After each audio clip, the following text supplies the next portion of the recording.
Kalau Habib Jafar nggak masuk surga, dia masuk neraka karena dia bukan anak Tuhan Yesus, gue ikut dia aja deh. Gue berani ngomong seperti itu karena kalau memang Tuhan gue nggak kayak gitu, gue nggak sembah dia. Jangan pernah berpikir bahwa kasih kita itu lebih baik. Kasih kita tuh kasih Kristus. Kristus adalah kasih. Titik, simple. Neraka ketika gue terpisah sama Tuhan. Gitu loh. Sekarang aja hidup sering kayak neraka. Exactly. Kayak gitu loh. Banyak orang yang merasa hopeless dan lain-lain gitu loh. Butuh Tuhan ya itu neraka dunia. Kalau misalnya surga dan neraka tidak ada, makanya gue mau bikin tiap hari gue berarti. Gue punya anak, gue mau kasih waktu gue buat anak. Karena waktu gue terbatas. Menurut gue surga itu tiap hari. Nice. Misalnya lu masuk neraka pun, neraka itu menurut gue adalah ketika lu gak terkonek sama Tuhan. Kita cuma pertanggungjawabkan ke satu orang doang. Oke. Yang menciptakan kita, Tuhan Yesus Kristus. Iya. Dan gue udah tahu apa yang dibilang tentang gue. Dia sayang gue, dia bangga sama gue. Hai, gue Brian dan welcome to our safe space. Tempat aman di mana kita bakal ngobrol hati ke hati, ngomongin semuanya dari tantangan kehidupan dan perjalanan iman dengan satu tujuan, agar lu selalu ingat kalau Tuhan sayang banget sama lu. Sebelum kita ngobrol-ngobrol hari ini dengan temen gue yang spesial banget, jangan lupa subscribe YouTube channel ini ya dan share ke semua teman-teman kamu. Well, tanpa lama-lama lagi, enjoy! What's up guys? Welcome back to Safe Space. Kalau satu tepuk tangan, 2000 orang yang lagi nonton harus tepuk tangan dong guys. Nggak berasa loh, Safe Space udah jalan hampir setengah tahun loh. Oh iya? Nggak kerasa ya? Nggak kerasa, bener nggak Mas Teo? Wah, ini kita kayaknya harus meng-celebrate sedikit nih momen Safe Space sama teman-teman Safe Spacers yang udah membantu dari awal, support, selalu nontonin, selalu nge-sharing. Thank you so much. Kita harus perkenalkan the man behind. Mas Dewa, sini dong. Wih. Ayo, Mas, tampil dikit dong. Ini keren banget. Masuk dulu. Masuk dulu. Harus lihat dong teman-teman yang membantu ini setiap kali, keren setiap episode. Iya. Bentar. Semua sini masuk framing kan? Nah, framing. Oke. Perkenalkan diri dulu sebentar. Perkenalkan diri dengan cepat. Nah, nama. Asal karena percakapan ini iman agama kan sama ya kasih tahu kita satu hal yang paling aneh tentang diri lo. Ya boleh nih. Yang paling kayaknya di luar Nurul gitu kan. Siapa mau duluan? Gas. Oke, nama gue Panjang Gusti Balado Putra. Nggak mau fullnya ya fullnya. Oh ya Gusti full. Balado. Bukan dong. Balado lapar gue udah pengen bukber. Balado, pedes dong. Oke, nama panjang Gusti Balado Putra, dipanggil biasa Dewa. Asli. Sorry. Ini kurang sopan nih kayaknya. Gigs berdiri. Aduh. Silakan. Kita ganti tamu sekarang untuk 5 menit berikutnya. Oke. Aduh. Oke. Kita yang memandu sekarang di sini. Oke. Silakan dimulai dari situ. Oke, tadi nama udah ulang lagi sekali lagi. Oke, boleh. Nama panjang Gusti Balado Putra, biasanya dipanggil Dewa. Terus asli Jawa Tengah, maksudnya lahir di Jawa Tengah, Wonosobo. Tinggal di Jakarta dari kecil. Jadi ya bisa ngerti bahasa Jawa tapi nggak bisa ngomong Jawa. Bisa ngerti bahasa Jawa tapi nggak bisa ngomong Jawa? Iya gitu anehnya itu. Nah itu tadi kan nanya anehnya. Nah anehnya itu. Oke. Nah, iman kepercayaan agama backgroundnya. Agama Islam. Agama Islam Muslim nih. Muslim. Puasa nih. Puasa. Ini izin dulu ya permen ya. Oh nggak apa-apa. Ada kopi aman ya. Iya imannya kuat. Sekarang pertanyaan gue, kenapa lu seorang Muslim namanya Dewa? Dewa kan biasa kayak dari Bali, Hindu gitu. Iya itu ada filosofinya dari bokap sih. Bokap pernah di Bali. Jadi mungkin dia punya filosofi apa nggak tahu. Mantannya cewek Bali. Mungkin ya. Nah dia mungkin pernah tinggal di sana apa lupa sih.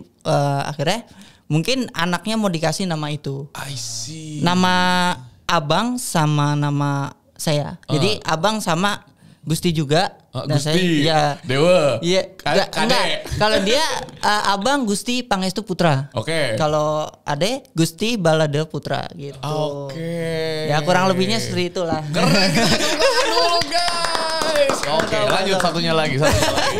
Asik. Oke. Perkenalkan nama saya Agung Laksono. Agung loh, Agung. Ada Dewa sama Agung dah. Oke, lanjut beli. Iya, lahir di Tangerang, cuma nama orang Jawa. Terus anehnya dari saya gitu. Paling aneh. Namanya Jawa banget, tapi nggak bisa bahasa Jawa sama sekali. Sama juga. Ini gimana? Muslim juga. Muslim juga. Oke, puasa kencang. Puasa alhamdulillah. Alhamdulillah. Gue paling suka tuh. Kita Kristen juga kalau ditanya harus bisa puji Tuhan. Kalau kita gitu. Apalagi kalau kita nggak tahu jawabannya atau kita nggak mau tahu jawabannya, puji Tuhan. Alhamdulillah. Aman, jawaban aman, diplomatis dan agamais. Oke. Gimana ini nih, ada yang bisa bahasa Jawa? Bahasa Bali bisa? Nggak bisa juga. Oke, thank you so much guys, teman-teman yang setiap minggu ini guys, yang bertanggung jawab memastikan semuanya. Gue juga mau shout out ke Move On Studio. Thank you udah support kita setiap minggu. You guys adalah yang terbaik. Jangan kapok-kapok ya mas-mas ya. Karena semua itu, apa yang berarti di hidup ini tidak bisa dibangun dengan sendirian menurut gua, bro. Asik. Ada pepatah, lu pasti tahu, teman-teman mungkin tahu. Kalau mau pergi jauh, pergi cepat, pergilah sendiri. Betul. Kalau mau pergi jauh, pergilah sama-sama. Makanya orang Indonesia tuh kebersamaan yang bikin gendut lo nggak apa? Apa? Bukan makanan. Kebersamaan. Coba lu sendirian, males lu pesen Gojek. Tapi kalau rame-rame pasti Indomie. Bener banget. Ini juga momentum momen di safe space dan di apapun yang gue kerjakan di dunia digital. Karena di sini ada seorang brother gue. Halo. Yang kita kenal secara random. Nanti lu harus cerita dikit ya. Tapi per awal bulan ini. Udah menjadi sahabat baik dan juga menjadi supporter Safe Spacers secara full time behind the scenes. Gila, kita kira bisa punya teman full time. Oke, langsung dong perkenalkan dulu. Oke, thank you buat Ko Brian, bener banget ya. Buat teman-teman yang nonton, kami kenalannya random banget, asli. Nanti mungkin bisa diceritain. Boleh sekarang langsung aja. Oke, jadi mungkin untuk nama gue Ryan Giggs Venedin. Kalau misalnya lu pada suka bola, itu nama asli ya, Ryan Giggs gitu. Bapak gue fans MU. Terus waktu gue pas gue ngandung, pokoknya kalau misalnya anak ini laki-laki, namanya harus Ryan Giggs. Karena Giggs itu juga keren. Kalau misalnya jadi plat mobil atau motor itu kayak B6199S. Itu keren banget. Itu Giggs kan? Enggak, B-nya asumsikan inilah nama daerah. Tapi jadinya Giggs 6199S kayak gitu. Jadi ya tentu aja gue suka banget sama MU gitu. Kalau misalnya ada fans MU ya boleh di kolom komentar boleh komen ya. Gitu. Oke. Dengar sih sekarang banyak Man City ya. Tapi gue gak ngikutin sepak bola. Jadi gue gak tahu. Gitu kan. Pokoknya ya, orang yang fans MU itu ya setia lah guys. Jadi tidak mengecewakan. Oh gitu. Jadi dari dulu lu gak pernah goyang iman lu dalam MU? Gak pernah gitu. Oke. Kalau iman dalam Tuhan Yesus, yang mana yang bakal goyang duluan? MU atau Tuhan Yesus? Aduh. Jangan dijawab, nanti lu dihujat masyarakat Kristen sama kayak gue. Nggak, tenang aja. MU tuh sebenarnya Kristen kok. Oh gitu? Lagunya aja Glory Glory Man United. Diambil dari iramanya Glory Glory Hallelujah. Jadi tenang aja. Tapi gue bingung sih, agak kontradiktif memang Manchester United itu. Di tangan gue juga ada ular kan, katanya setan kan. Wah. Ini mas-mas yang di sini udah ngikutin kesesatan gue nih. Mereka senyum-senyum, mereka kayak wah alhamdulillah kita Islam, kita Kristen sesat gitu kan. By the way gue kemarin lagi viral-viralnya nih bikin post yang beda-beda agama lagi tuh. Gitu kok. Dari 2021 sekarang keluar lagi baru sehari udah 5 juta tuh. Makanya waktu lu viral gue sempat discuss juga sih sama keluarga di rumah. Gengs apa gue lanjutin ya kerja sama ini orang. Iya bukan. Selama ini kan lu kayak bantu-bantu kan. Tapi sekarang ini pertanyaan gue. Kita langsung aja open di sini. Lu masih mau lanjut atau enggak? Lu baru mau mulai, ini hari kedua ya? Hari kedua. Ini hari kedua Ryan Giggs kerja buat kita namain PT kali ya. Iya makanya. PT apa ya? PT apa? PT sedap tapi sesat. Aduh. Anyway, apapun itu lu kayak lebih hands on kan sekarang kan. Yes, betul. Lain-lain. Nanti no turning back gitu. Coba sekarang gimana menurut lo? Lo masih mau atau enggak? Iya, teman-teman karena saya belum dapat gaji pertama, tentu aja saya lanjut ya. Nanti kalau misalnya kayak bulan depan, loh kok udah gak pernah. Nanti Ko Brian bisa kasih pengumuman. Nanti kita kasih tahu. Mungkin saya sudah ada pressure ya dari keluarga, dari pihak gereja gitu. Giggs kenapa kamu bergaul sama orang seperti ini gitu. Tatoan gitu-gitu ya. Berarti basic Kristen kan? Basic Kristen. Datang dari gereja yang seperti apa? Oke. Mungkin orang tua lu dulu gue penasaran. Kayak bonyok lu ini kah? Oke, mungkin buat teman-teman yang nonton, ini mungkin gue pakai istilah-istilah Kristen gitu ya. Jadi mungkin nanti bisa tanya-tanya. Iya, bisa terjemahin aja. Bapak ma gue tuh lahir dari gereja karismatik. Tak tuh papa semama. Salah ya. Bukan kok. Okay. Kenapa jadi translate dia kayak hotba jadinya? Iya, jadi gereja karismatik yang mungkin kalian tuh orang di luar Kristen suka lihat, kenapa gerejanya kayak konser, lompat-lompat, teriak-teriak gitu. Terus kayak ada penyembuhan-penyembuhan kalau ditoel jatuh gitu. Nah mungkin gereja-gereja yang kayak gitu. Ekstrimnya kayak gitulah. Cuman ya akhirnya gue bisa bilang, gue kok bertumbuh banget sebenarnya di gereja kayak gitu. Sama gue juga. Iya, karena first love gue di situ. Terus kayak orang-orang di gereja yang kayak gitu. Oh enggak. Mantan gue di mana ya? Oh iya Kristen gue, tapi gue lupa. Kebanyakan gini. Bercanda. Gitu. Lanjut. Amun. Terus udah kayak gitu. First love gue di sana dan orang-orang baik gitu. Istilahnya gue kenal Yesus pertama kali sama orang-orang kayak gitu. Dan waktu gue SMP akhirnya gue masuk gereja Injili yang lebih konservatif gitu loh. Mungkin kalau misalnya teman-teman tahu alirannya tuh reform gitu loh. Reform, Calvinis dan lain-lain yang pokoknya lebih kaku. Pinter-pinter tuh tapi. Pinter-pinter kok. Dalam pengertiannya. Exactly gitu. Jadi kadang meme-nya tuh kayak misalnya orang-orang Injil itu ahli-ahli Taurat. Karena dia pinter-pinter. Tahu Alkitab dan lain-lain gitu. Nah sedangkan kayak misalnya orang-orang di karismatik tuh ya para ini ya. Magic gitu, magician gitu.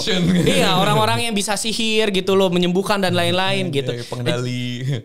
Ada pengendali api, air, tanah, ini pengendali roh ya? Pengendali roh bro, betul sekali gitu. Oke. Nah terus mungkin satu fun fact juga tentang gue ya, kalau buat teman-teman juga. Kalau teman-teman tahu, ini fun fact ya, fun fact. Mungkin kalau kalian tahu tuh ada gerakan itu jangan sebut lagi itu terus-terusan editor capek nanti editor kita. Nah itu menurut orang di gereja tertentu itu. Iya gereja tertentu itu yang suka ngetok-ngetok pintu. Benar yang dan mengabarkan Injil. Door to door sell kayak gitu yang menurut orang-orang Kristen itu sesat kayak gitu ya. Iya betul. Ya gue pernah belajar itu juga 1 tahun. Oke. Jadi itu menurut gue pengetahuan gue tentang Kristen itu gue bersyukur banget ya, itu privilege. Gue bisa belajar berbagai aliran, ekstrem kanan, ekstrem kiri. Yang sesat pun gue pernah belajar. Akhirnya itu jadi bekal gue untuk ngobrol sesama orang Kristen dan mungkin menjelaskan Kristen kepada orang yang belum tahu tentang Kristen. Nice. Gitu. Okay. Nah itu privilege menurut gue. Oke, nice. Gitu sih. I like it. Oke. Berarti dari situ terus ke gereja tadi tuh. Jadi udah pernah semua ya. Pernah yang semua. Udah, karismatik udah, Injili udah semua. Terus akhirnya lu gedenya, tapi secara pribadi lu gimana? Oke. Secara pribadi ya. Lu dan Tuhan. Gua dan Tuhan. Gua juga mungkin sebelum gua ceritain bagaimana relasi gua sama Tuhan, gua mungkin bisa bilang juga, ini keluarga gua ya, ini kan gua bilang keluarga gua yang mengenalkan kepada Kristen. Tapi keluarga gua tuh udah campur banget sebenarnya. Lo pada bisa lihat gua Cina ya tentu saja. Punya toko nggak? Belum ada. Harus dipertanyakan itu. Iya harus dipertanyakan kecinaannya. Karena dari dulu tuh gue bergaul sama yang pribumi, yang which is dalam tanda kutip ya. Dalam tanda kutip ya mereka tuh Islam. Gitu loh. Banyak sahabat-sahabat gue tuh yang Islam. Nice. Dan keluarga gue tuh yang Cina asli banyak yang Buddha. Pokoknya udah campur-campur banget gitu loh. Nice. Itu campur-campur banget. Terus kayak misalnya, kalau lu nanya bagaimana pandangan gue, relasi gue sama Tuhan. Gue selalu percaya tuh Kristen itu harus kayak Yesus. Karena itu wahyu terakhir ya. Di dalam kekristenan ya. Yesus tuh kayak gimana? Dalam artian gini. Waktu Yesus datang ke dunia. Dia tidak nanya langsung Mas Wahyu. Mas Agung ya. Terus Mas Dewa. Anda Islam? Ikut saya gitu. Tidak. Betul. Enggak. Dia gak pernah masalahin agama. Kalau menurut gue yang gue pelajarin selama ini ya. Correct me if I am wrong guys gitu. Yesus udah datang. Kalaupun dia mau menginjili. Dia tuh tanya dulu. Lo siapa gitu, sibuk apa, ngobrol gitu-gitu loh. Pendekatannya humanistik. Betul. Individualis. Betul. Kayak lu tuh siapa, gue pengen kenal lu. Di jalan-jalan bos, kerjaan Tuhan Yesus makan, sama pemungut cukai dan lain-lain. Nongkrong, gue bisa bilang istilahnya nongkrong. Kalau misalnya Tuhan Yesus hidup zaman sekarang, dia mungkin udah selfie. Iya, anak nongkrongan. Makan kok kerjaannya. Kayaknya dia akan ada di depan Alfamart sambil main Mobile Legends. Bukan di gereja khotbah. Iya. Tapi gue setuju. Terus mungkin pertanyaan gini. Masa sih? Terus tapi mungkin iya deh dia mau bergaul. Tapi apakah Tuhan Yesus itu orang yang asik? Menurut gua pribadi Tuhan Yesus tuh asik. Ini misalnya beberapa buktinya. Misalnya waktu pernikahan di Kana. Ini buat teman-teman yang Kristen. Nanti bisa jelasin ya buat teman-teman yang gak Kristen. Pernikahan di Kana itu kan anggur habis. Kalau misalnya logikanya ya, kenapa anggur itu habis, orang-orang pada stay dan minum. Ya. Gitu loh. Akhirnya ya dikasih lah, Tuhan tolong dong ubah nih air jadi anggur. Yoi. Gitu loh. Kalau misalnya Tuhan Yesus itu party pooper, ya orang-orang pada cabut. Ya. Ngapain gitu loh, lama-lama tetap kumpul dan lain-lain, bahkan minta tolong dia. Ya. Kalau dia ngeselin ya pergi dah lu. Males bagus banget, udah habis nih, pergilah lu gitu. Terus kayak Tuhan Yesus juga diceritain, anak-anak tuh suka banget datang ke dia. Iya. Anyway teman-teman, selain gua sekarang asik jadi partnernya Ko Brian, gue Sabtu Minggu tuh juga ngajar bola karena nama gue Ryan Giggs ya. Jadi gue harus melestarikan nama. Gak mungkin lu ke basket, gak boleh bro. Iya, boleh. betul. Dan gue tuh ngajarnya anak-anak kecil kayak umur kayak under 8 tahun, under 10 tahun gitu. Dan gue perlu jadi badut dalam tanda kutip. Dalam tanda kutip maksudnya gue perlu jadi seseorang yang fun, yang ceria, yang lucu gitu loh. Supaya anak-anak mendekat. Tuhan Yesus tuh ya pernah bilang, jangan larang anak-anak itu dekat kepadaku gitu loh. Anak-anak pada lari, pada berebutan gitu. Artinya Tuhan Yesus tuh fun. Nah itu yang gue percaya kok. Oke. Seperti itu. Nice. Kalau lu pikir-pikir itu setuju sih gue. Makanya Tuhan Yesus apalagi pas lagi di ini. Pertama ya gue suka tadi bilang karena anak-anak itu orang yang paling murni. Mereka gak punya agenda. Mereka gak punya apapun. Mereka bakal mendekat ke orang yang mereka merasakan kemurniannya. Kayak orang yang baik, yang senyum, yang sume. Maupun kita kalau udah orang dewasa tuh kadang-kadang kayak kita baik tapi nyebelin di depannya atau kayak kita pakai topeng gitu kan. Tapi anak-anak tuh selalu bisa ngebaca, tau gak sih? Betul. Iya, I like that. Pasti yang di dekat itu yang fun. Jadi kan orang Tuhan Yesus pasti fun, lucu gitu kan. Iya. Udah gitu dia party goer lagi. Betul, dia kayak gitu. bikinin air jadi anggur. Ya, betul gitu. Makanya nih gue lagi belajar DJ nih bro. Supaya apa tuh kok? Coba ceritain. Gue memang dipanggil untuk mengikuti Tuhan Yesus, tapi so far gue belum bisa merubah air jadi anggur. Oh belum ya. Kalau beliin anggur mahal. Paling gue kontribusi musik-musik seru-seru dikit lah. Seru-seru ya. Jadi sambil minum-minum lu pengiringnya. Betul. Gitu. Nah Tuhan Yesus ngerubah air jadi anggur. Yeah. Dia bawa alkohol. Nggak dihujat. Kalau gua bawa alkohol pasti gua dihujat. Susahnya orang Kristen gitu. Untungnya tuh Tuhan Yesus lahir pas gak ada orang Kristen bro. Waduh. Belum ada orang Kristen. Iya, tapi disalibin juga sama orang Yahudi. Waduh. Gitu kan. Orang-orang agamawi. Yes. Oknum lah di setiap agama. Kalau gue sering kali bilang kayak Kristen gini Kristen gitu. Sebenarnya bukan semua Kristen bro. Loh kita juga Kristen kok. Betul. Banyak yang seru. Yeah. Tapi ada oknum-oknum. Tapi kalau oknum kayaknya dikit banget ya. Kalau di Kristen kayaknya banyak ya gitu ya. Jadi oknum gitu kan. Yang kurang asik gitu kurang kan. asik. Ya ahli-ahli Taurat ini sih paling Kristen gitu. Sering ya kok? Sering gua.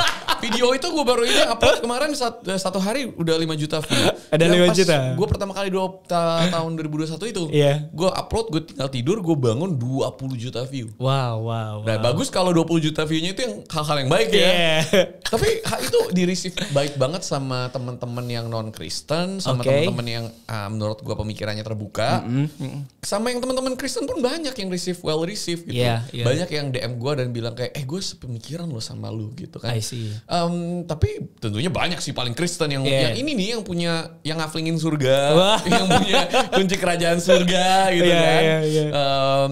Itulah mereka yang marah-marah ke gua semua gitu. Tapi nggak apa-apa. Menurut gua gini, Tuhan Yesus pun selalu gini. Kalau kita hidup di dunia ini ya, mau kita agama Kristen atau agama apapun, kita berdiri untuk apa yang kita percaya hal yang benar dan kita lakukan yang terbaik. Gak mungkin gak ada hatersnya. Gak mungkin gak ada pembencinya. Iya. Gue selalu bilang gini, Gigs. Kalau lu hidup dan lu gak punya orang yang ngebenci lu, lu belum benar-benar hidup. You're not doing something significant enough. Lu belum melakukan sesuatu yang cukup penting. Gak berarti harus merasa tertuduh ya. Karena tentunya lebih enak untuk gak punya musuh. Betul. Gak punya hater. Dan mungkin kebanyakan orang akan seperti itu. Gue pun kalau disuruh pilih gue juga malas punya musuh. Tapi kalau gue pribadi, gue nggak bisa. Gue nggak bisa. Gue cuma punya satu opsi untuk hidup menjadi diri gue. Dan apalagi banyak yang nanya ke gue kayak, lu tato kapan sebelum kenal Tuhan ya? Iya ini Pastor Brian mah nggak apa-apa dia tato sebelum kenal Tuhan. Kan kita semua punya masa lalu. Gitu kan. Terus gue bilang ke dia, gue tato pertama gue tuh pas sekolah teologi. Wow. Dulu kalau ketemu gue sebelum gue kenal Tuhan ya, gue tuh kayak rambut cepak, meja lengan panjang. Gue bantu bokap gue kerja. Di dunia bisnis kan harus kelihatan rapi kan. Tapi semakin gue kenal Tuhan, ikut Tuhan, gue sadar bahwa kita nggak perlu mikirin apa kata orang. Dan hidup kita cuma pertanggungjawabkan ke satu orang doang. Yang menciptakan kita, Tuhan Yesus Kristus. Dan gue udah tahu apa yang dibilang tentang gue. Dia sayang gue, dia bangga sama gue. Dan kalau dia nggak seneng sama gue, dia bisa negur gue. Dan gue udah sering ditegur Tuhan. Iya kan? Tapi salah satu yang gue dalam perjalanan itu pas gue gitu, dan gue udah sering ngomong di lain kesempatan, pas setahun gue kayak berpikir tato gak ya, nyokap gue bilang kayak, oh lu tato lu mau jadi pendeta sesat, siapa yang mau dengerin lu khotbah gitu kan. Hari ini banyak yang dengerin gara-gara gue bertato kan, walaupun banyak yang marah. Tapi the point is, itu adalah perjalanan gue pribadi dengan Tuhan, dan gue malah semakin kenal Tuhan semakin kayak liar jadinya. Gitu. Dan iya, itulah perjalanan unik iman gue dengan Tuhan. Dan lu pasti punya perjalanan yang berbeda. Pasti. Setiap dari kita beda. Nah masalah menurut gue ya, masalah kita setidaknya sebagai orang Kristen adalah kita mengotak-ngotakan.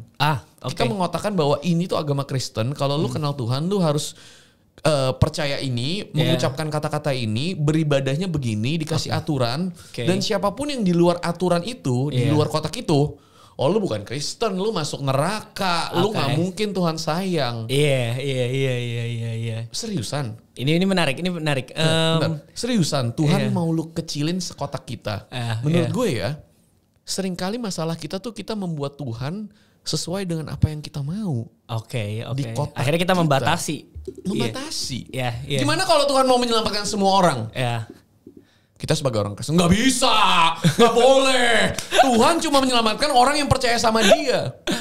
Bapak gue di dunia aja sayang gue. Ada masa-masanya gue jadi anak bejat banget, dan gue kayak kurang ajar sama dia. Tapi dia tetap sayang gue, dia tetap kirimin gue makanan, dia tetap kirimin gue uang jajan pada saat gue nggak layak mendapatkan itu. Pada saat bahkan gue nggak mengakui dia bapak gue karena gue itu sebel masalah sama mantan gue gitu kan. Tapi kan hanya karena gue nggak percaya dia nggak bikin dia jadi nggak bapak gue. Hanya karena gue nggak bilang lu bapak gue lagi kesel sama dia, gue nggak percaya sama lu bukan bapak gue. Kan tetap dia bapak gue dan dia sayang gue. Itu bapak gue yang di dunia loh. Gimana kalau Tuhan sebaik itu? Jangan-jangan Gigs, kita nggak seneng kalau Tuhan terlalu baik. Nggak adil dong. Gila, yang non Kristen janganlah. Yang jahat sama gue, ya janganlah. Yang pinjam 100 belum bayar, ya janganlah. Nggak adil. Kita maunya Tuhan tuh adil. Gue kasih tahu ya, kalau Tuhan adil, kita masuk neraka kali. Betul. Ngerasa paling baik kita kan. Kita harus, menurut gue ya, kita harus bersyukur Tuhan nggak adil. Nggak adil gimana? Nggak adil terlalu baik. Kalau kita ngerasa bahwa Tuhan adil dan kita pantas mendapatkan yang baik, justru disitulah menurut gue kita blundernya. I see. Karena Tuhan kelewatan baiknya. Dan kalau Tuhan adil, kita orang Kristen sama orang-orang non Kristen dan orang-orang yang bejat yang paling berdosa menurut kita, oh kita satu tempat yang sama. Kalau neraka itu ada dan kita harus masuk neraka, gue rasa kita sama-sama di neraka. I see. Anyway, gue motong lu, menurut lu? Itu menarik. Mungkin gue mau jelasin juga posisi gue tentang keselamatan. Gitu. Nice. Maksudnya mungkin teman-teman, kalau teman-teman beragama, tentu saja sebenarnya motivasinya ya supaya selamat setelah kehidupan ini, gitu loh. Ya supaya kita ada pegangan lah istilahnya. Mungkin kita bisa survei, mostly orang tuh beragama karena itu. Nah mungkin gue akan ceritain kok yang kayak menarik banget poin-poin yang lo bilang, dan gue mungkin akan kayak kasih stance. Gue mungkin nanti bisa komen juga. Kalau gue pribadi, kenapa gue Kristen? Karena ya gue percaya tetap keselamatan itu hanya di dalam Yesus Kristus. Cuman mungkin yang bikin gue beda. Saat ini posisinya gue di gereja. Dan mungkin yang gue agak beda sama orang-orang pada umumnya, gue setuju banget. Gue percaya Yesus yang bisa menyelamatkan satu-satunya, tapi gue nggak membatasi caranya. Kadang orang Kristen tuh maksudnya kayak, oke, kalau lu percaya Yesus, KTP lu harus ganti, lu harus ikut katekisasi, yaitu katekisasi itu untuk mengenal kekristenan, lu harus dibaptis dan lain-lain. Karena menurut gue ini secara logika aja ya. Gue ada beberapa contoh, misal ada orang-orang yang di suku pedalaman yang mungkin tidak terjangkau sama sekali sama penginjilan. Nggak pernah dengar nama Kristus. Oke, berarti kalau gitu secara logika mereka masuk neraka dong gitu loh. Masuk neraka gitu. Nanti gue akan bilang surga dan neraka itu menurut gue juga apa. Nice. Ya mereka kan masuk neraka karena nggak ada yang pernah menginjili secara logika gitu. Ya kan, misalnya aja nih teman-teman juga misalnya orang-orang yang kayak udah sekarat gitu loh. Misalnya sorry itu saya akhirnya nggak bisa ngomong, nggak bisa apa. Terus diinjili datang kucuk gitu. Oke, kamu mau percaya Yesus nggak? Yesus satu-satunya juru selamat dan lain-lain. Cuma dia nggak bisa bilang iya secara fisik. Berarti dia masuk neraka dong. Nah gitu maksud gue tuh kita jangan sampai membatasi kuasa Tuhan gitu loh. Karena caranya Tuhan itu macam-macam gitu loh. Caranya macam-macam ya, bisa aja kayak misalnya di Perjanjian Lama tuh ada tiba-tiba raja yang datang kepada imam-imam untuk mempersembahkan sesuatu. Ya itu kan out of nowhere. Yes. Gitu loh, out of nowhere Tuhan tuh kasih caranya dan lain-lain. Dan mungkin menurut gue ya ekstrimnya. Mungkin ada orang-orang yang gak bisa state dirinya secara gue Kristen gitu. Banyak. Karena ada keluarga misalnya tinggal di daerah perang dan lain-lain. Gue gak bisa. Tapi gue amazed sama Kristus gitu loh. Iya. Ya mungkin dia agama tertentu atau kepercayaan tertentu atau mungkin dia state gue ateis agnostik, tapi dia amazed sama Tuhan. Iya. Nah, apakah orang-orang itu bukan orang yang diselamatkan juga? Betul. Karena menurut definisi sebenarnya Kristen itu adalah pengikut-pengikut Kristus. Jadi orang-orang yang bersikap seperti Kristus, Yesus Kristus. Yeah. Itu menurut gue. Jadi sekali lagi, gue percaya Yesus Kristus itu yang menyelamatkan. Tapi gue gak pengen mengecilkan. Yang gak pengen mengecilkan tuh cara-caranya. Karena akhirnya kita jadi jahat. Sama yang seperti lu bilang kok. Dan akhirnya kita akhirnya kayak ya kita gak mau bergaul. Sudahlah. Orang-orang ini tidak diselamatkan. Mas Dewa, Mas Agung, kalian mah penghuni neraka, males lah. Ngapain sama kalian gitu kan? Saya lebih keren. Iya kan? Gitu dan maksud gue. Kesombongan. Yes, karena kita nggak tahu siapa yang benar-benar selamat. Karena di Alkitab juga bilang maksudnya gini, kalau ada secara Kristen ya, ada orang yang datang ke Yesus. Tuhan, aku telah menyembuhkan demi namamu, telah berseru-seru demi namamu. Iya. Tapi Tuhan bilang apa? Siapa lo? Saya tidak kenal. Bisa jadi justru kebalikannya. Kita orang-orang yang mengaku Kristen justru gak diselamatkan. Exactly. Gitu loh. Nice banget bro. Menurut gua kayak gitu. Dan kalau misalnya ngomongin surga dan neraka ya. Surga dan neraka nih, ini versi gua. Sebenarnya sesimpel surga itu adalah ketika kita bisa terhubung lagi sama Tuhan. Jadi kalau di teologi Kristen maksudnya kenapa sih Tuhan Yesus harus datang mati di kayu salib? Karena tuh ada keterpisahan jarak antara manusia dengan Tuhan. Makanya dia datang dan akhirnya kita bisa berelasi sama Tuhan. Dan menurut gue pribadi, seharusnya tuh kita menghadirkan surga tuh tiap hari. Gitu loh. Maksudnya kalau misalnya lu pikir kayak, oke, saya ikut Yesus, nanti saya masuk surga. Bye-bye dunia, saya tidak capek lagi. Itu kayak transaksional. Iya. Gitu loh, lu kayak ikut investasi aja. Iya. Tapi lu doing nothing di dunia ini, lu doing nothing. Lu ikut Yesus supaya lu masuk surga. Tapi lu gak benar-benar jadi pengikut dia. Menurut gue surga itu tiap hari. Nice. Misalnya lu masuk neraka pun, neraka itu menurut gue adalah ketika lu gak terkonek sama Tuhan. Iya. Sesimpel itu. Dan kalau misalnya ini perdebatan sih, teman-teman bisa komen ya. Menurut gue tafsiran-tafsiran di Alkitab itu masih bisa diperdebatkan. Karena tafsiran-tafsiran di Alkitab tentang neraka yang dimana dibakar dan lain-lain. Itu tuh kayak masuk ranah yang kita gak tahu, abu-abu sebenarnya. Ya. Kita gak tahu. Kita tahu nanti kalau udah mati. Gitu loh. Nah itu masih bisa diperdebatkan. Tapi sesimpel yang gue gak tahu nanti gimana setelah meninggal gitu loh. Yang gue percaya adalah neraka ketika gue terpisah sama Tuhan. Gitu loh. Sekarang aja hidup sering kayak neraka. Exactly. Kayak gitu loh. Banyak orang yang merasa hopeless dan lain-lain gitu loh. Butuh Tuhan ya itu neraka dunia. Gak tahu harus ngapain. Gitu loh. Nah maka dari itu makanya gue ini ya kok. Gue amazed banget. Pokoknya tuh kalau nggak salah ini dicetuskan sama 4 horsemen dari ateis kayak Richard Dawkins dan lain-lain. Gue lupa siapa exactly teman-teman. Mungkin teman-teman yang ateis bisa komen. Coki boleh dibantu. Bang Coki mungkin boleh komen. Tapi ada yang bilang gini.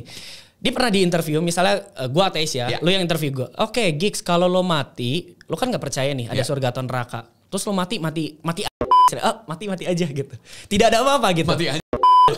Terus lo ngapain hidup? Kagak ada apa-apa. Terus dia jawab gini. Ya justru itu, kalau misalnya surga dan neraka tidak ada, makanya gue mau bikin tiap hari gue berarti. Gue punya anak, gue mau kasih waktu gue buat anak. Karena waktu gue terbatas. Feeling gue dia masuk surga sih. Yang cara pikirnya kayak gitu. Ya karena waktu gue terbatas di dunia. Gue gak mau muluk-muluk, gue mau lakuin yang terbaik di sini. Nah kadang, ini kritik buat gue sendiri dan Ko Brian ya. Otokritik nih. Orang Kristen tuh terlalu mengawang-awang. Betul. Gitu loh, harusnya kita jadi Yesus yang menjadikan surga itu di dunia. Dia turun bro. Iya, dia itu surga itu.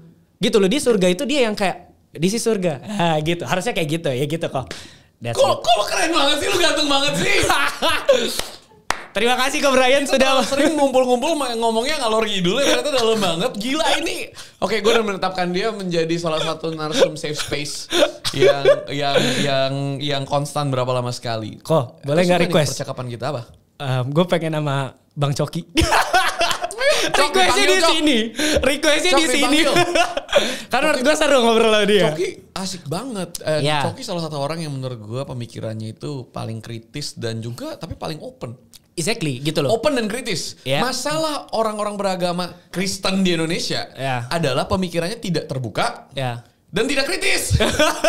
Udah pemikirannya tertutup, ditelan aja lagi apa yang pendeta ngomong. By the way setiap kali gue nyebut Kristen, itu kita lagi ngomongin dan ngeritik ke diri kita sendiri. Exactly ya teman-teman. Ya karena the beauty adalah karena gue juga orang Kristen, jadi gue bisa ngomongin apa aja. Tapi tiap kali kita ngomong itu sebagai self reminder. Gue setuju 1000% dengan apa yang lu bilang. Bahkan ada beberapa note yang tadi gue pikirin. Gue coba mengingat, tapi udah nggak. Pertama yang lu bilang. Pemikiran tentang keselamatan kita nggak boleh kotakin sesuai sekecil itu karena Tuhan lebih baik daripada yang semakin gue kenal Tuhan ya, semakin gue belajar teologi, semakin gue sadar Tuhan tuh baik banget dan lebih baik, lebih besar daripada yang kita bisa bayangkan, dan kita selalu mencoba membuatnya menjadi sebuah formula. Yang kayak lu bilang, kayak gue kenal banyak temen gue pas gue di Bali, di Jakarta juga ada teman-teman yang Hindu, teman-teman yang Muslim, temen gue ada yang Buddha. Kalau Buddha lucunya kan teman-teman yang Buddha nggak percaya Tuhan, mereka percaya way of life, it's gitu. a way of life gitu kan. Tapi yang lu bilang bener banget, sulit untuk orang di Indonesia, nggak semudah itu karena kita adalah society yang komunitas untuk bisa bilang kita percaya, udah nggak percaya agama kita ke orang tua kita dan lain-lain, atau kepada komunitas itu sulit, men. Gue tahu teman-teman yang Hindu, teman-teman yang Muslim yang percaya Tuhan Yesus, kalau mereka bilang ganti agama, mereka bakal berantem sama orang tuanya. Mereka bakal kayak dibuang sama keluarga dan masyarakat. Dan gue nggak yakin itu yang Tuhan Yesus mau. Karena Tuhan Yesus selalu mengutamakan hubungan. Jadi gue bilang ke mereka, udah percaya Tuhan, lu sayang Tuhan Yesus, oke, sana be a Muslim. Jadilah tetap Muslim, gak perlu login ke Kristen, dan jadilah Muslim terbaik yang penuh dengan kasih. Gue bilang teman gue yang Hindu, jadilah Hindu terbaik yang penuh dengan kasih. Lu tau gak apa bedanya seorang komunikator yang handal dan seorang pendeta yang handal? Ini jokes gue baru buat, nanti gue buat reelsnya. Kita lihat meledak dan gue dihujat gak? Apa tuh kok? Saya tidak tahu. Tes dong, coba jawab. Komunikator yang handal dan pendeta yang handal. Bedanya? Bisa menghipnotis jemaat. Itu persamaan. Bedanya apa ya? Oke, kalau misalnya mungkin komunikator yang handal itu jago bicara. Nah, kalau misalnya pendeta yang handal mungkin jago bikin login gitu. Boleh. Masih banget Pak. Apa tuh kok? Iya tuh. Nih, dengerin baik-baik. Komunikator yang handal mengambil konsep yang rumit, tapi dibuat sesimpel mungkin biar orang bisa ngerti. Artinya lu jago komunikasi, kalau public speaking lu jago. Kalau pendeta yang handal kebalikannya. Ambil sesuatu yang sangat sederhana, dibikin serumit-rumitnya buat jemaat ngerti.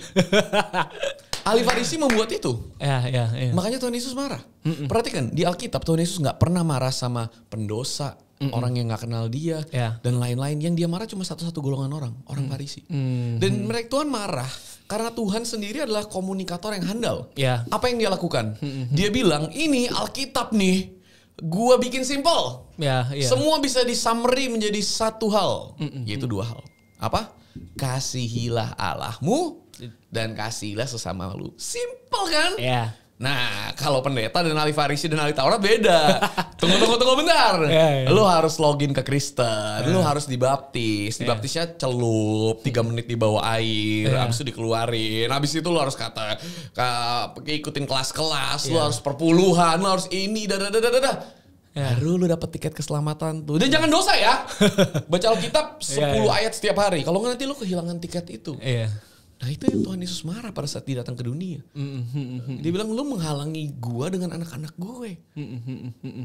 Dan hari ini pun tanpa sadar kita masih melakukannya. Batasannya kita taruh. Agamanya harus sama. Harus percaya Tuhan. Harus ini, harus pokoknya paduannya mana? Alkitab. Alkitab bilang apa, ikutin aja. Padahal kita gak sadar bahwa Alkitab ini adalah buku yang ditulis 2000 tahun yang lalu oleh seseorang kepada orang lain. Untuk benar-benar kita bisa ngerti, kita harus belajar konteksnya dan lain-lain. Tapi gue bisa summary-in dengan mudah. Lu mau panggil gue sesat gak apa-apa. Lu laporin ke pendeta lu gue sesat gak apa-apa. Gue akan summary ini Alkitab. lu nggak perlu ngerti konteksnya dulu. Kalau lu mau boleh. Tapi gue summary. Ya. Dan kalau gue salah gue masuk neraka nggak apa-apa. Nih gue summary. Alkitab ini isinya apa? Kasihilah Allahmu dan kasihilah sesamamu. Iya. Gue yakin gue nggak salah. Kenapa? Karena gue cuma ikut Tuhan Yesus. Iya. Tuhan Yesus bilang gitu, sesimpel itu. Dan gue percaya adalah Kristus adalah kasih. Dan barang siapa memiliki Kristus, mereka memiliki kasih. Ya. Kemarin gue baru bikin satu post juga tuh yang kontroversial. Gue bilang gini. Gue bilang kayak gini. Kristus adalah kasih. Maka siapa yang memiliki kasih, apapun iman, agama, kepercayaannya, maka dia memiliki Kristus di dalamnya. Tapi kebalikannya juga benar. Ya. Siapa yang tidak memiliki kasih, mau lu ngaku yang paling Kristen, mau lu udah ikutin 1000 kelas, mau lu udah dibaptis setiap hari, perjamuan kudus setiap minggu, mau lu ngasih perpuluhan, persembahan, mau lu udah pendeta teologian, tapi lu gak memiliki kasih, maka gak ada Kristus di dalam lu. Ya. Kasih bukan syarat lo buat gue, Gigs ya. Kasih itu penanda. Kan dibilang, lu bisa melihat pohon baik atau enggak dari buahnya. Buah itu bukan syarat loh. Ya. Bukan syarat kalau buahnya baik, pohonnya baik. Itu bukan syarat. Buah itu penanda. Kalau buahnya baik, itu adalah tanda bahwa pohonnya baik. Jadi gue mau ngelihat ini orang ada Kristus dalam hidupnya atau enggak. Gue nggak perlu tahu gue nggak perlu buka KTP-nya. Gue nggak perlu lihat kesehariannya. Gue cuma cukup lihat. Gue nggak perlu lihat apa yang dilakukan di hari Minggunya. Gue cuma cukup lihat apa yang dilakukan Senin sampai Sabtu. Kalau ada kasih, apapun iman, agama, kepercayaannya, maka ada Kristus di dalamnya. Bagi gue sesederhana itu. Ya. Nah, ini balik ke yang tadi lu bilang, ayat yang gue bilang. Yang mana? Jangan-jangan ya. Kan lu bilang gini, ada ayatnya tuh, di hari-hari terakhir bakal banyak yang bilang, Tuhan kami orang Kristen, kami berkhotbah demi namamu, kami mengusir setan demi namamu. Dan Tuhan bilang, pergilah kau, aku tidak mengenalmu. Jangan-jangan itu adalah orang-orang yang tidak memiliki kasih. Ya, gitu. Tapi ngaku-ngaku Kristen. Tuhan, kami bangun gereja demi namamu. Iya, tapi duitnya lu pakai buat istri lu ganti Hermes. Wah. Saya juga mau. Iya. Ya. Walaupun belum ada istri ya. Hal-hal kayak gitu kan. Betul. Tuhan, kami udah nyumbang gereja demi nama lu. Iya. Oh, tapi lu cuma mau naikin ini doang kok, apa sosial gengsi lu doang, dilihat teman-teman gereja lu si penyumbang terbanyak, hal-hal kayak gitu. Motivasi hati. Betul. Itu menarik sih kok. Mungkin ini otokritik buat orang Kristen juga ya. Ini dan buat kita. Iya, buat orang Kristen kami juga gitu. Teman-teman, gue sama Ko Brian aktif di gereja. Dan gue dulu sering banget jadi pengurus di gereja. Pokoknya udah sering lah lika-liku drama gereja. Bener banget yang lu bilang kok, kadang akhirnya tuh kita being rohani. Sebenarnya karena kita duniawi. Loh kok bisa kayak gitu? Menarik. Kenapa? Karena maksudnya ketika kita di rohani, kita punya satu bantalan, kita pun punya satu status sosial yang bilang kita tuh beda dari dunia. Beda dari dunia. Benar, maksudnya Yesus tuh bilang kita harus beda dari dunia. Yep. Tapi dalam apa? Dalam mengasihi, dalam jadi orang baik. Ini paradoks ya. Ketika Tuhan Yesus bilang, ini menurut gue sekali lagi teman-teman correct me if I'm wrong. Kalau misalnya ada pendeta-pendeta ya bisa boleh komen. Tuhan Yesus tuh panggil kita jadi eksklusif, tapi at some point dia panggil kita juga jadi inklusif. Nice. Itu paradoks gitu loh. Nah justru kadang kita sering kali akhirnya kita mendikotomi gitu loh. Antara sesuatu yang rohani dan duniawi. Jadi sering banget. Gue juga pernah teman-teman di fase yang kayak gitu. Ya gue mau gereja kegiatan hari Sabtu kalau misalnya kayak kalian ke klub, kalian main board game, saya main apa, itu kurang rohani gitu. Saya mau di gereja saja gitu. Akhirnya apa? Gue akhirnya jadi eksklusif gitu loh. Dalam artian ya gue gak mau peduli sama yang lain. Dan akhirnya gue sering ngejudge dan lain-lain gitu. Dan menurut gue kadang at some point ini ekstrim juga ya. Kayak misalnya ada salah satu kayak pendeta gitu yang gue kenal, justru dia unik banget. Dia bilang gini, guys kalau kalian misalnya, ini buat remaja-remaja, ini konteksnya dia ngomong sama remaja-remaja, kalian kalau misalnya mau ke klub dan lain-lain, kalian panggil gue, nanti gue temenin. Misalnya gue anak remajanya, lu pendeta gue lah gitu. Karena justru kalau lu pengen kenal dunia gitu, justru sama gue aja, gue temenin, gitu loh, gue temenin. Nanti ya gue kasih tahu juga. Dan menurut dia justru di klub itu banyak orang-orang yang justru tuh bisa bersahabat. Ini teman-teman, gue pengalaman saya minum ya dulu di klub. Teman gue ulang tahun. Gitu. Terima kasih teman saya yang sudah mentraktir waktu itu. Oke. Nanti saya mention deh di kolom komentar teman-teman saya yang udah traktir. kita bisa party bareng, merayakan suatu euforia dan lain-lain gitu loh. Dan di situ di klub itu akhirnya gue bisa kenalan sama yang lain-lain gitu loh. Kenalan ya kita akhirnya nggak ada barrier dan lain-lain. Justru kadang di gereja, in church nih, bukan klub. Church yang harusnya ideal, nerima orang sakitan, akhirnya kita punya barrier. Ih dia baru datang, gue nggak kenal. Gue di klub kita bisa kenal. Yoi, nggak kenal aja. Iya. Busa bro, gue sayang banget sama lu. Apalagi kalau lagunya udah enak. Iya, betul. Betul. Dan di klub tuh banyak-banyak orang yang kayak ya mau mengasihi, banyak orang yang patah hati dan lain-lain. Jadi maksud gue tuh kita jangan sampai hidup tuh terlalu abu-abu. Dan jangan sampai maksudnya, ini buat gue juga sekali lagi, ketika gue jadi Kristen, gue pengen bilang status sosial tuh gue lebih tinggi daripada lu pada. Gitu loh, gue kenal Yesus lu kagak gitu. Itu kebalik, maksudnya harusnya ketika gue kenal Yesus ya gue harusnya bagiin dong. Betul. Sama kayak Yesus tuh waktu di hidup menurut gue tuh unik banget. Dia gak cuma di gereja, yang sekali lagi gue bilang dia kemana-mana keliling-keliling. Nah harusnya maksudnya kita kayak gitu menurut gue gitu loh. Jangan sampai akhirnya kita terjebak sama kerohanian yang salah menurut gue gitu. Gitu sih kok. Nice, gue suka banget. Tadi gue juga suka lu bilang sesuatu yang menurut gue bener banget. Kita coba expand ya. Iya. Lu bilang pengajaran Tuhan Yesus tuh gak fokus sama afterlife, tapi sekarang. Kita ngobrol surga dan neraka dikit. Oke. Ada beberapa alasan kenapa hari ini gue udah gak percaya neraka. Oh gimana tuh kok? Gue gak percaya neraka itu ada dan surga itu ada, setidaknya seperti yang bagaimana iman tradisional kita bilang. Oke. Maksud gue iman tradisional ini lucu gue jabarin juga. Yeah. Iman tradisional tuh maksudnya yang umum dipercaya hari ini. Oke. Kita mulai review nih ya, terutama buat teman-teman yang non-Kristen. Iman umum orang Kristen adalah surga itu kayak apa coba? Ini gue nanya lu deh, surga itu kayak gimana? Ya putih gitu ya, putih, awan-awan gitu. Terus nanti kita akan tiap hari menyembah Tuhan. Praise and worship bro. Praise and worship, lantainya dari emas. Ya gitu, kan? betul. Okay. Pakai jubah, pakai mahkota gitu. Neraka kayak gimana? Api gitu, terus kayak gelap gitu, terus banyak ratap dan lain-lain. Diapain kita di sana? Disiksa-siksa seperti itu. Oke. Terus berapa lama kita disiksa? Selama-lamanya. Okay. Gak ada yang tahu kapan, infinite gitu. Infinite. Oke, let me present you few problems menurut gue. Okay. Problem pertama, hidup disiksa selama-lamanya, betul? Apakah itu bentuk keabadian atau bukan? Oh, oke. Gue nanya lo. Bentuk keabadian. Abadi harusnya kok. Iya kan? Iya. Tunggu sebentar. Tapi kan kita percaya bahwa kehidupan kekal alias keabadian hanya ada di dalam Kristus. Oh, oke. Jadi bagaimana kita di luar Kristus bisa disiksa selama-lamanya secara abadi? Oh, oke. Itu udah sesuatu yang make sense buat gue. Oke. Itu baru satu. Ya. Ini yang kedua. Gue punya bokap. Bokap gue bersyukur bokap gue tuh orangnya sayang banget sama gue. Iya. Terlalu sayang sampai manjain gue, sampai gue punya childhood trauma gue adalah terlalu dimanja. Oh iya. Ya. Dan dari dulu kalau gue ada kenapa-napa dia selalu yang pasang badan. Contoh, gue sampai umur 25 gak bisa ganti ban. Kenapa? Karena ada apa-apa tinggal telepon sopir. Iya. Bahkan gak usah gitu deh. Gue dikasih sopir selalu kemana-mana. Wow. Jadi gue gak pernah bisa nyetir dengan baik. Sampai hari ini orang bilang nyetiran gue kurang bagus gitu. Jadi gue kayak di take care. Kalau misalnya gue ditangkap polisi tinggal telepon bokap. Iya. Itu kan kayak gue dibesarkan oleh bokap gitu. Tapi bokap gue ini Budi Jonari gak sempurna nih. Dia punya banyak keburukan juga. Dan dia ada momen-momennya dia sayang gue, ada momennya dia marah sama gue. Tapi di dalam ketidaksempurnaannya, gue bisa melihat dia sayang sama gue sebegitunya. Sampai-sampai ya gue selalu tenang. Kayak apapun nanti tinggal ada masalah telepon bokap, dia bakal beresin. Buat bokap gue yang kurang baik itu aja. Kalau ada satu hari gue masuk penjara, gue yakin dia bakal nyogok lah atau apalah. Kalau perlu dia bisa kerahin orang, ditutup itu penjara, dipretelin itu penjara. Apapun dia akan lakukan untuk gue gak masuk penjara.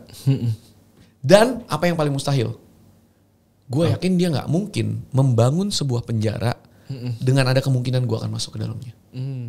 Oke. So, bagaimana gue gak bisa menyatukan. Dari satu sisi gue percaya Tuhan yang begitu baik. Tapi di sisi yang lain, dia bisa menciptakan sebuah tempat yang ada kemungkinan anak-anaknya akan memilih tempat itu selama-lamanya. Loh tunggu, dia kan tahu masa depan. Iya. Berarti dia udah tahu dong anak mana yang dia mau masukin ke neraka. Maksudnya bukan dia mau masukin, tapi dia tahu kalau dia ciptakan tempat itu, anak mana yang bakal memilih. Dia udah tahu tuh. Bokap gue di dunia aja nggak mungkin. Kalau bokap gue di dunia kalau berada di posisi seperti itu, dia nggak mungkin ciptain neraka. Dua hal. Artinya yang kedua adalah apa? Pertama bertentangan dengan teori keselamatan yang gue punya. Kedua bertentangan dengan karakter Kristus yang gue kenal.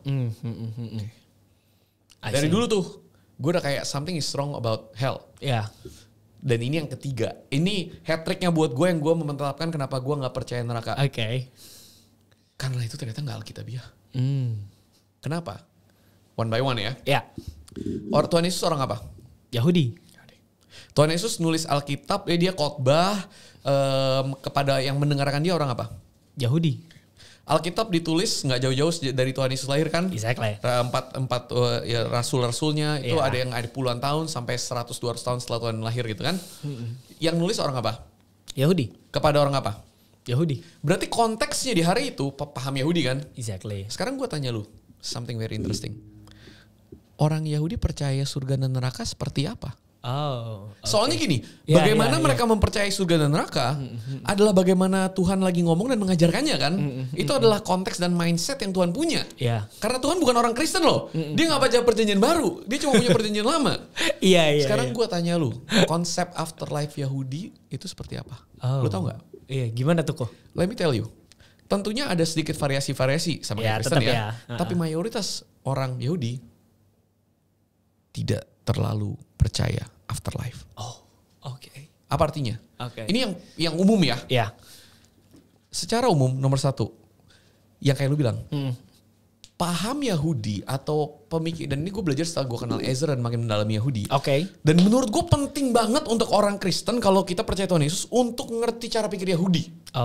Karena kita nyembah Tuhan yang Yahudi bukan Tuhan yang Kristen. Dengan pembaharuan versi dia ya.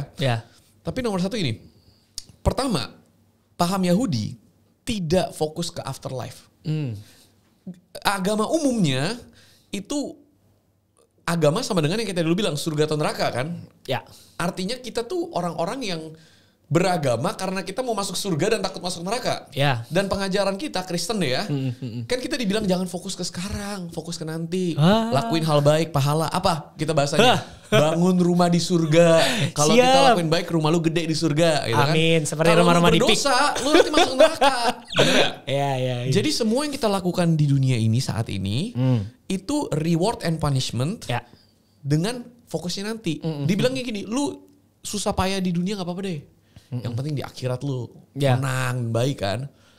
Orang Yahudi gak mikir gitu. Orang Yahudi mikirnya hari ini. Bukan tentang nanti. Tentang hari. Orang Kristen umumnya berpikiran bahwa iman kita tuh escape plan. Rencana kabur. Kabur dari dunia yang udah buruk ke surga yang indah. Jangan sampai masuk neraka. Kalau Yahudi enggak. Bukan tentang kita ke surga. Tapi tentang restoration plan. Rencana restorasi, pemulihan. Membawa surga turun ke dalam dunia. Makanya gue tanya lu, doa Bapa kami bunyinya apa? Bapa kami yang di surga, dikuduskanlah namamu, datanglah kerajaanmu, di bumi seperti? Di surga. Di bumi seperti? Di surga. Dia bukan bilang Bapa kami di surga, dimuliakan namamu, datanglah kerajaan, dikuduskanlah namamu, bawa kita ke surga ya? Enggak, kenapa? Karena paham Yahudi bukan tentang ke satu tempat. Bahkan gimana gue bilang mereka gak percaya surga dan neraka? Bagi mereka surga dan neraka itu bukan sebuah tempat. Tapi sebuah yang lu bilang. Kondisi. Neraka adalah kondisi di mana tidak ada Tuhan. Bukan nanti, hari ini. Dan mereka, apakah mereka percaya kepada afterlife? Ada. Bentuknya apa? Mereka gak tahu. Kalau lu tanya orang Yahudi, lu percaya afterlife gak? Percaya. Maksudnya apa?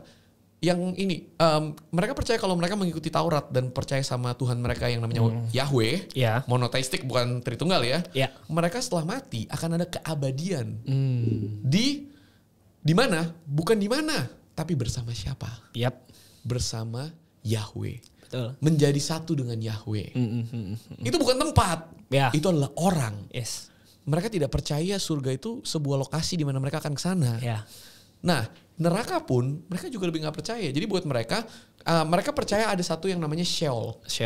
Kalau lu orang baik dan lu ngikutin Taurat, lu auto langsung bergabung dengan Yahweh. Asik. Kalau lu percaya Taurat tapi hidup lu gak baik-baik banget, lu akan masuk ke Sheol. Oke. Tempat di mana yang tadi dibilang ada kertak ratap, Iya. ada kayak pokoknya gambarannya tuh gelap. Balik lagi mereka nggak pernah mendefinisikan dengan jelas. Ya. Karena mereka nggak peduli, it's not the point.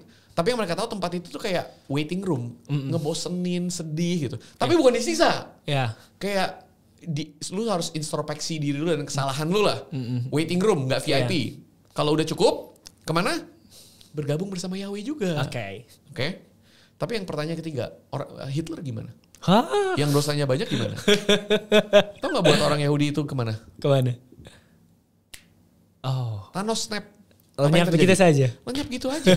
Nah makanya Yahudi lagi. Yohanes 3 ayat 16 coba gua tanya lu. Orang Kristen kan? Iya. Tahu gak ayatnya? Terkenal banget nih baru habis Paskah kita. Iya. Apa tuh kok? Nanti. Karena begitu besar kasih Allah kepada dunia ini. Sehingga ia mengaruniakan anak yang tunggal. Supaya setiap orang yang percaya tidak. Binasa. Sebentar. Tidak apa? Tidak apa? Binasa. Okay. Bahasa Inggrisnya apa? Bahasa Inggrisnya apa? Perish. Oke. Binasa. Oh ya. Tunggu. Kenapa binasa? Kenapa bukan agar setiap orang yang tidak percaya dibakar selama-lamanya di neraka? Oke. Tahu gak sih binasa itu apa? Perish itu apa? Jadi kayak abu gitu? Oke. Snapnya Thanos. Iya. Itu paham Yahudi. Itu yang Yohanes tulis di suratnya. Bahwa kalau lu gak percaya, lu bakal binasa. Tapi Tuhan sayang lu, dia gak mau lu binasa. Jadi dia mau ngasih lu keselamatan kehidupan. Dan karena dia udah mati di kayu salib, lu pun bisa mendapatkannya. Ya. Paham ini, yang mana bukan baru, Brian gak menciptakan. Dia cuma ngikut Yahudi. Ya kan? Terima kasih Ezra. Itu cocok. Dengan karakter Kristus yang gue kenal. Gak ada hukuman dibakar. Di luar Kristus tidak ada kehidupan. It's gone. Tapi bukan ada siksaan. Dan lu tahu gak bahwa Kristen awal 100, 200, 300 tahun pertama itu memiliki paham kayak gitu. Hanya setelah Kristen beradaptasi, mulailah keluar surga sebagai sebuah tempat. Awalnya tau gak gimana? Karena orang-orang Kristen ini dan orang-orang Yahudi juga mulai punya teologi surga sebagai sebuah tempat. Karena mereka merasakan penindasan dan kesengsaraan yang begitu parah, maka mereka gak bisa menyatukan itu dengan teologi Tuhan yang baik. Jadi di tengah-tengah itu, orang-orang itu kayak mulai mendevelop sebuah teologi, Tuhan kan baik, kok hidup berat? Keluarlah teologi, tenang, kita tersiksa sekarang agar nanti kita akan mendapatkan kebahagiaan dan keindahan. Makanya karena sekarang jalanan mereka itu batu-batuan, nanti emas gitu. Teologinya mulai beradaptasi untuk menyocokkan dengan kehidupan mereka. Itu di awal-awal tuh. Masuk, tapi neraka belum ada konsepnya yang kayak dibakar-bakar tuh. Tahu kapan benar-benar keluar? Abad pertengahan kah? Abad pertengahan, sekitar 1600. Pada saat si pelukis yang namanya Dante itu menggambarkan neraka tuh. Dante Inferno. Lewat lukisan dia, orang Kristen kayak, ini nih akhirnya nih, ini yang cocok nih. Di-develop lah neraka, ada lapisan dan lain-lain. Sampai hari ini ke Tom and Jerry pun, kalau Tom and Jerry mati, gambarannya kan naik eskalator, surganya itu ketemu malaikat gitu kan. Terus kalau neraka eskalatornya turun, disiksa kan. Itu bukan yang Tuhan Yesus ajarkan coy. Yang Tuhan Yesus ajarkan hari ini, sekarang. Itulah kenapa hari ini gue gak percaya dengan neraka lagi. Surga pun gue gak percaya as in sebuah tempat ya. Gue percaya. Sebentar. By the way Gigs. Lo tau gak sih kalau pengajaran Kristus itu lucu deh. Setiap kali gue belajar teologi ya, gue berasa kayak seumur hidup gue ditipu sama gereja gue dan pendeta gue. Kalaupun ada surga sesuai iman Kristen ya. Tau gak sih kalau iman Kristen punya surga itu bukan awan. Tapi kekristenan Alkitabiah surga dan itu juga versi gue kurang lebih seperti itu. Karena opsi yang paling jelas seperti itu dari lewat di Alkitab adalah gini. Alkitab itu adalah restoration plan. Untuk merestorasikan ciptaannya. Taman Eden, bumi yang dulu. Betul. Dan yang udah dihancurkan oleh dosa. Tuhan mati mengalahkan dosa, ini lagi di restore lagi nih. Betul. Tapi bukan menjadi seperti dulu, tapi dunia 2.0. Dan di Alkitab dikatakan kalau kita yang percaya Tuhan, kita mati, satu hari kita akan bangkit pada saat Kristus turun. Nah ini another conversation nih, akhir zaman nih. Kalau lu percaya akhir zaman gara-gara gereja lu kasih tahu akhir zaman adalah sebuah saat yang mengerikan banget, gue kasihan banget dan sedih sama lu. Nanti kita akan obrolin di tempat yang berbeda. Tapi gue yakin akhir zaman ada. Tapi itu adalah sesuatu yang indah. Lo Kristus turun. Ya betul. Tuhan yang baik turun. Kenapa kita takut? Kalau mau akhir zaman hari ini turunlah Tuhan gitu kan. Betul. Harusnya doa orang Kristen tuh kalau bisa sekarang. Tuhan Yesus datanglah sekarang. Di dalam Kristus, perfect love cast out fear. Kasih yang sempurna selalu menghilangkan ketakutan. Jadi kalau kita punya paham akhir zaman, ketemu Tuhan nanti, Tuhan balik itu sesuatu yang mengerikan, ada yang salah. Gitu kan. Nah gue percaya ada sebuah bentuk akhir zaman lah, Kristus akan turun dan lain-lain. Kenapa? Karena gue sayang Tuhan, gue pengen ketemu Tuhan kan. Dan Alkitab menerangkan bahwa kita akan mati, tapi satu hari kita akan dibangkitkan bersama Dia. Dan ternyata setelah gue belajar secara akademis dan teologis, di Alkitab yang paling masuk akal adalah kita dikasih badan yang baru, tubuh baru, di bumi yang baru. Artinya surganya tuh di dunia gitu kan. Itu yang paling masuk akal di otak gue. Gue percaya tentang itu juga. Sekali lagi, gue gak bothered. Karena Tuhan Yesus gak pernah fokus ke situ.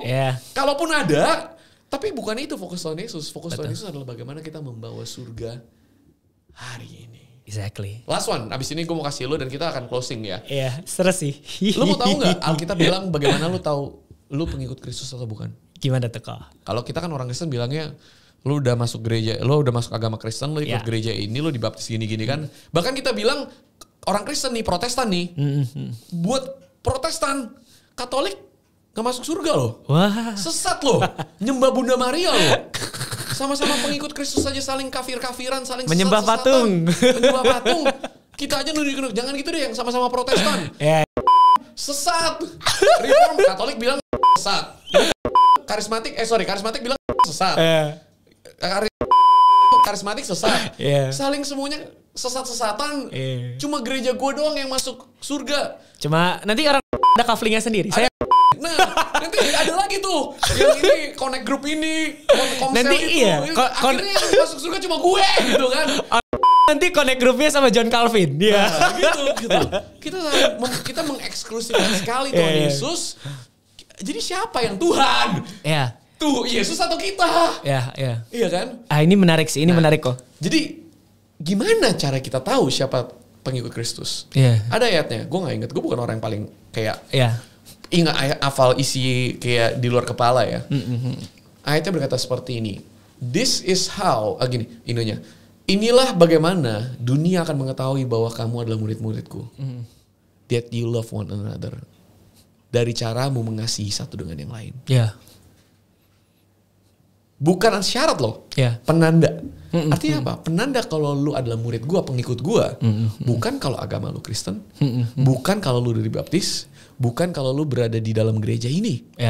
Bukan, penandanya adalah kalau lu punya kasih. Dan bagaimana cara lu mengasihi satu dengan yang lain. Jadi menurut gue, makanya gue benar-benar berdiri teguh. Mau gue disalipin seluruh Indonesia, dicabut kependetaannya, sok gak penting. Ambillah semuanya daripada gue. Asal gue punya Kristus, gue udah happy. Ini yang gue yakini. Bahwa siapapun yang memiliki kasih, apapun agama, iman, kepercayaannya, dibaptis nggak dibaptis, ngaku lewat mulut Tuhan, ngaku atau enggak, kalau mereka memiliki kasih, kenapa gue percaya? Karena itu Tuhan yang bilang mereka adalah pengikut Kristus. Bahkan pada saat mereka tidak tahu mereka mengikuti Kristus. Sesimpel itu. Itu menarik banget. Gue kasih lo, and then kita closingan. Oke. Sekali lagi Ko Brian, thank you banget diskusinya. Kami tidak menyangka ya diskusinya seperti ini. Kayak briefing. Gak ada briefing loh. Tadi kayaknya briefingnya gak kayak gini justru. Tapi ini seru. Ya? Banyak topik nanti yang bisa kita explore teman-teman gitu. Mungkin closing statement dari gua. Ya sekali lagi teman-teman, kita jangan membatasi kuasa Tuhan gitu loh. Karena kita mungkin salah loh. Betul, karena misalnya gini nih, gue saat ini Kristen Reform ya, sekali lagi teman-teman, Kristen yang belajar banget, tradisi dan lain-lain.